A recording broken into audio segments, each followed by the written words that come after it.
Dans cette séquence, on aimerait calculer l'intégrale de 0 à pi de t cosinus nt avec n un élément de grand N.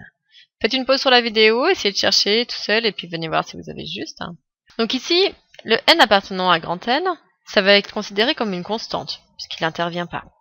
Donc on va devoir calculer cette intégrale, et tout de suite, la première chose qu'on doit remarquer, c'est qu'il y a un produit.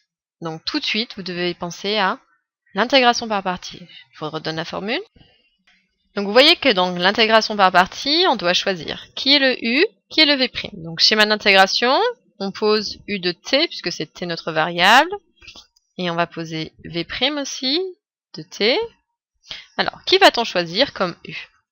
Donc on regarde, c'est t fois 1 cos. Si je prends t dans u, c'est intéressant puisque sa dérivée, u', elle vaudra 1. Alors que si je l'avais mis dans v', j'aurais dû prendre une primitive et j'aurais dû avoir du t carré sur 2 ici, fois un cos ou un sin, enfin peu importe. Ici en fait ça aurait été très embêtant. Pour calculer la deuxième intégrale, on aurait augmenté de 1 le degré de difficulté d'intégrer cette fonction. Donc ça veut dire que v', puisqu'on a choisi u égale cet élément, v' c'est tout ce qui reste, c'est-à-dire tout ça. Donc cosinus de nt, donc on doit chercher dans l'autre sens une primitive, v de t, c'est-à-dire petit cercle. Donc j'ai mon cos qui est ici, je vais chercher une primitive, donc primitive comme ça, je vais devoir monter, ça va être un sin.